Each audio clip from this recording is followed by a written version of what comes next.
대화만 하면 왜 말싸움으로 이어질까? 세심하게 배려한다고 했는데 상대는 왜 상처를 받을까? 안녕하세요, 체계바라입니다. 오늘은 조용히 힘 안 들이고 상대의 마음을 사로잡을 수 있는 법에 대한 주제로 바로 이 책 싸우지 않고 이기는 기술에 담겨있는 소중한 인사이트와 함께 저의 생각까지 더해서 여러분들께 소개해드리고자 합니다. 이 책에 나와있는 간단하지만 효과적인 방법들을 활용하면 여러분의 인간관계는 이전과는 전혀 다른 차원으로 그야말로 한순간에 바뀔 수 있을 거라 확신합니다. 좋아하는 이성에게 호감을 얻고 싶고 직장생활에서 더 많은 인정과 보상을 받고 싶다면 반드시 알아야 할 기술입니다. 먼저 이 기술은 누구나 배울 수 있고요. 배우기만 한다면 아주 많은 이점들이 있습니다. 내게 호감을 가지고 있다면 나한테 잘해줄 수밖에 없고 그들이 무의식적으로 내가 원하는 방향으로 행동하고 있는 걸 발견하게 되실 겁니다. 우선 여러분들께서 가장 먼저 기억해야 할 점은 상대방을 수용하는 것입니다. 당신 말이 맞습니다. 그럴 수 있겠네요. 라고 말해주는 거죠. 설령 나와 생각이 다르더라도 말입니다. 인간은 누구나 자신을 알아주기를 원합니다. 내 생각과 행동을 이해해주고 공감해주는 사람에게 호감을 갖죠. 그리고 이러한 마음을 채워줄 수 있는 가장 간단한 방법이 바로 상대의 말을 인정해주는 것입니다.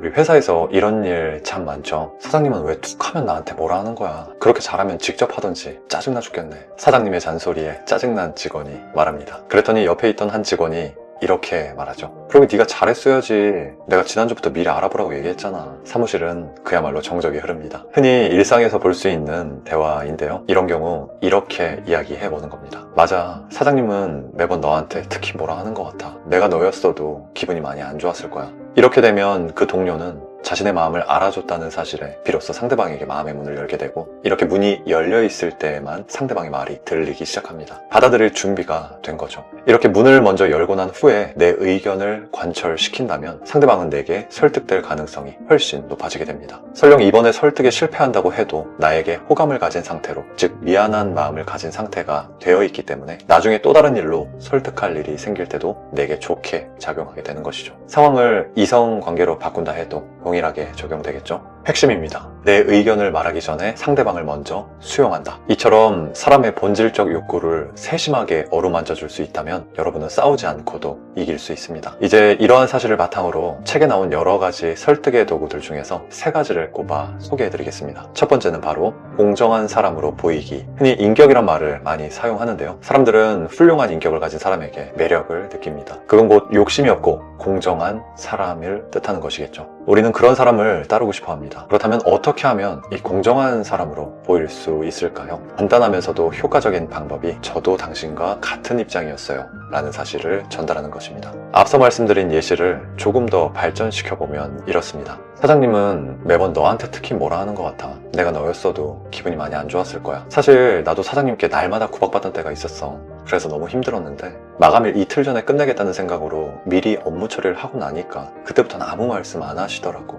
설령 결과물이 좀 나쁘더라도 말이야. 이렇게 대화가 흘러가면 상대방의 태도는 바뀔 수밖에 없습니다. 공정하게 나를 수용해주는 사람으로 강력하게 끌리기 때문입니다. 편견이 없는 공정한 사람에게 끌리지 않을 사람은 없습니다. 두 번째는 나의 결점 인정하기입니다. 이 방법은 내가 의도적으로 실수를 함으로써 활용할 수도 있지만 실제로 내가 자연스럽게 실수를 저지른 상황에서도 효과적으로 사용할 수 있는 기술입니다. 실수를 하고도 사람들에게 호감을 얻는 기술이죠. 사실 제가 가장 많이 활용하고 있는 기술 중 하나가 바로 이 결점 인정하기인데요. 지난달에도 회사에서 이러한 상황이 있었습니다. 실재고 자산의 물품가액을 취합해야 하는 상황이었는데 로케이션이 여기저기 흩어져 있고 또 실시간으로 판매가 이루어지는 상황에서 일부 누락을 시킨 상황이었거든요. 제가 실수로 누락시켰다는 사실을 인지하고 나서 곧바로 전체 회람 이메일을 보냈던 일이었습니다. 솔직히 마음속으로는 크게 차이 안 나니까 그냥 놔둘까? 그냥 둬도 아무도 모르겠지? 하는 생각이 스쳤지만 실수를 인정한 후 앞으로는 더 세심하게 임하겠다는 태도를 보여주는 것이 좋겠다고 판단했습니다. 실수를 덮으면 잠깐은 괜찮지만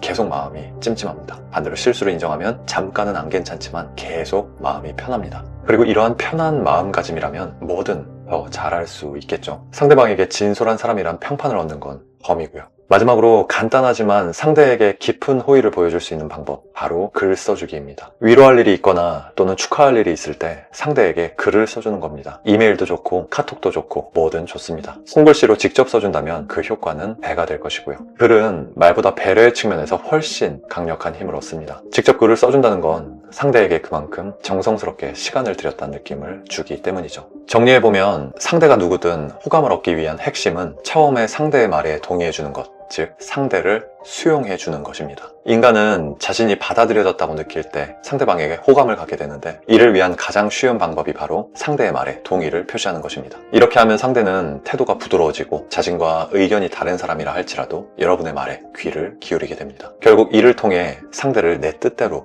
움직일 수 있게 되는 것이죠. 추가로 다음 3가지 설득의 도구들을 사용한다면 그 효과는 배가 됩니다. 첫 번째 방법은 상대에게 사심 없고 공정한 사람으로 보이는 것입니다. 이때 나도 과거에 같은 입장이었다고 말하면 이 목적을 아주 효과적으로 달성할 수 있습니다. 두 번째 방법은 자신의 결정을 의도적으로 노출하는 것입니다. 실수를 한 상황에서 의도적으로 자신의 약점과 실수를 드러내면서 이를 다른 것으로 전환시키면 설득력이 배가 되기 때문이죠. 마지막으로 3번째 방법은 위로나 축하할 일이 있을 때 글로 써주기입니다. 이 방법은 간단하지만 말로 하는 것보다 깊은 호의를 보여줄 수 있는 방법이죠. 이러한 기술들을 앞으로 인간관계에 적용하시면 여러분은 상대가 누구든 쉽게 호감을 얻을 수 있고, 설령 나와 의견이 다른 상대라 할지라도 싸우지 않고 이길 수 있게 될 것입니다. 그리고 오늘 말씀드린 인사이트를 조금 더 딥하게 알고 싶거나 영상에서 미처 소개해드리지 못한 더 많은 기술들을 배우고 싶은 분들을 위해 아래에 링크를 준비해 놓았으니까요. 궁금하신 분들은 클릭해서 보시면 많은 도움 되실 것 같습니다. 여러분들의 멋진 인간관계, 멋진 삶을 만드는 데 도움 되시길 바라면서 오늘 영상 마치도록 하겠습니다. 감사합니다.